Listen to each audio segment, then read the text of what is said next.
ಇಲ್ಲಿ patch work ಹೇಗೆ ಮಾಡೋದು ಅನ್ನೋದನ್ನು ತೋರಿಸ್ತಾ ಇದ್ದೀನಿ. ಇಲ್ಲಿ ನನಗೆ ಲ್ಯಾವೆಂಡರ್ ಕಲರು ಬ್ಲೌಸ್ ಪೀಸ್ ಇತ್ತು.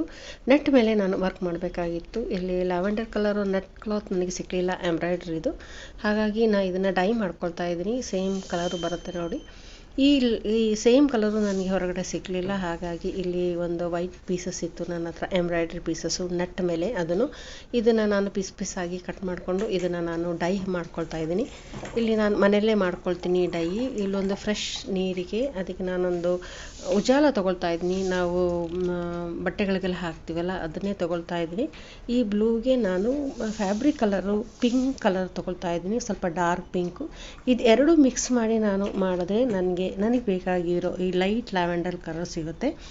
ಇದನ್ನು ನಾನು ಫ್ಯಾಬ್ರಿಕ್ ಬ್ಲೂ ಕಲರೇ ನಾನು ಹಾಕಿ ನೋಡಿದೆ, ಅದು ನನಗೆ ಬೇಕಾಗಿರೋ ಈ ಸೇಮ್ ಕಲರ್ ಬರಲಿಲ್ಲ. ಹಾಗಾಗಿ ನಾನು ಬಟ್ಟೆಗೆ ಹಾಕ್ತೀವಲ್ಲ ನೀಲಿ ಉಜಾಲ, ಆ ಬ್ಲೂನ ಯೂಸ್ ಮಾಡಿಕೊಂಡು ಇಲ್ಲಿ ಹಾಕ್ಕೊಳ್ತಾ ಇದ್ದೀನಿ. ಫಸ್ಟ್ ಒಂದ್ಸಲಿ ಟ್ರಯಲ್ ಮಾಡಿದ್ದೆ ನಾನು, ಹಾಗಾಗಿ ಕರೆಕ್ಟಾಗಿ ಬಂದಿತ್ತು. ಸ್ವಲ್ಪ ಲೈಟ್ ಕಲರ್ ಬಂದಿತ್ತು, ಸಣ್ಣ ಪೀಸು ಲೈಟ್ ಕಲರ್ ಬಂದಿತ್ತು. ಜಾಸ್ತಿ ಹೊತ್ತು ಸ್ವಲ್ಪ ನೆನೆ ಹಾಕಿಬಿಟ್ಟು ಡ್ರೈ ಮಾಡಿದ್ರೆ ಸೇಮ್ ಕಲರೇ ಬರುತ್ತೆ. ಆ್ಯಸ್ ಇಟ್ ಈಸ್ ನನಗೆ ಬೇಕಾಗಿರೋ ಆ ಲೈಟ್ ಕಲರ್ ಲ್ಯಾವೆಂಡರ್ ಕಲರು. ಇಲ್ಲಿ ನೋಡಿ ಕಲರ್ ಚೆನ್ನಾಗಿ ಮಿಕ್ಸ್ ಮಾಡಿಕೊಂಡು ನಾನಿಲ್ಲಿ ನಟ್ ಕ್ಲಾತ್ನ ನಾನು ನೆನೆಯಕ್ಕೆ ಬಿಡ್ತೀನಿ.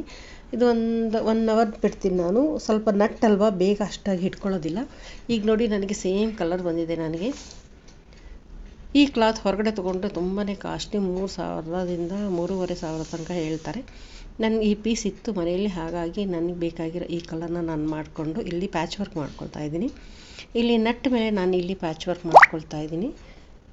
ಇಲ್ಲಿ ನಾನು ಸ್ಲೀವ್ ಕಟ್ ಮಾಡ್ಕೊಂಡಿದ್ದೀನಿ. ಇಲ್ಲಿ ನಾನು ಈ ನೆಟ್ ಕ್ಲಾತ್ನ ಮೇಲೆ ಹಾಕ್ಕೊಂಡು ಎಂಬ್ರಾಯ್ಡ್ರಿ ಕ್ಲಾತ್ನ ಕ್ಲೀನಾಗಿ ನಾನು ಸೆಟ್ ಮಾಡ್ಕೊಳ್ತೀನಿ ಪೀಸು. ಕೆಳಗಡೆ ಬಾರ್ಡ್ರ್ ಬರುತ್ತೆ. ಈ ಬಾರ್ಡ್ರು ನಾನು ಸ್ಯಾರಿಗೂ ಅಟ್ಯಾಚ್ ಮಾಡಿದ್ದೀನಿ. ಅದೇ ಬಾರ್ಡ್ರನ್ನ ಇಲ್ಲಿ ಸ್ಲೀವಿಗೆ ಅಟ್ಯಾಚ್ ಮಾಡ್ಕೊಳ್ತೀನಿ. ಜಸ್ಟ್ ಇಲ್ಲೊಂದು ಈ ಕೋಕಾ ಅಂತ ಹೇಳ್ತಾರೆ, ಕೋಕಾ ಅಂದರೆ ಜಸ್ಟ್ ಒಂದು ನಾವು ಫಾಲ್ಸ್ ಹಾಕ್ತೀವಲ್ಲ ಆ ಸ್ಟಿಚ್ಚು, ಅಂದರೆ ರನ್ನಿಂಗ್ ಸ್ಟಿಚ್ಚೇ. ಇಲ್ಲಿ ಈ ರೀತಿ ಹಾಕ್ಕೊಂಡು ನಾನು ಫುಲ್ ಕವರ್ ಮಾಡ್ಕೊಳ್ತೀನಿ, ನಾನು ಸ್ಟಿಚ್ ಮಾಡಿಕೊಂಡು ಸ್ಲೀವಿಗೆ. ನೋಡಿ ಇಲ್ಲಿ ನಾವು ಈ ಥರ ಪ್ಯಾಚ್ ಕೂಡ ಮಾಡ್ಕೋಬೋದು. ನಮಗೆ ಪೀಸಸ್ ಸಾಲಿಲ್ಲ ಅಂತಂದರೆ ಕಟ್ ಮಾಡಿಕೊಂಡು ಈ ರೀತಿ ಜಾಯಿಂಟ್ ಮಾಡಿ ಕೂಡ ಹಾಕೋಬೋದು. ಇದು ಏನು ಡಿಫ್ರೆನ್ಸ್ ಏನೂ ಕಾಣೋದಿಲ್ಲ ನಟ್ ಮೇಲೆ ಇರೋದ್ರಿಂದ. ಇದು ನಟ್ ಕ್ಲಾತೆ, ಕೆಳಗಡೆನೂ ನಟ್ ಕ್ಲಾತೆ, ಸೇಮ್ ಕ್ಲಾತೆ, ಸೇಮ್ ಕಲರೇ ಬಂದಿದೆ ನಾನು ಮಾಡಿರೋ ಈ ಡೈ ಹಾಕಿರೋ ನಟ್ಟು. ನೋಡಿ ಈ ರೀತಿ ಮಾಡಿ ನಾವು ಯಾವ ರೀತಿ ಬೇಕಾದ್ರೂ ಫ್ರಾಕಿಗಾದರೂ ಬ್ಲೌಸಿಗೆ ಬೇಕಾದ್ರೂ ಮಾಡ್ಬೋದು. ಇದು ನೆಟ್ ಬ್ಲೌಸು. ನಾನು ಮುಂದಿನ ವೀಡಿಯೋದಲ್ಲಿ ಬ್ಲೌಸ್ನ ತೋರಿಸ್ತೀನಿ. ಹೇಗಿದೆ ಅಂತ ಕಮೆಂಟ್ ಮಾಡಿ ಹೇಳಿ.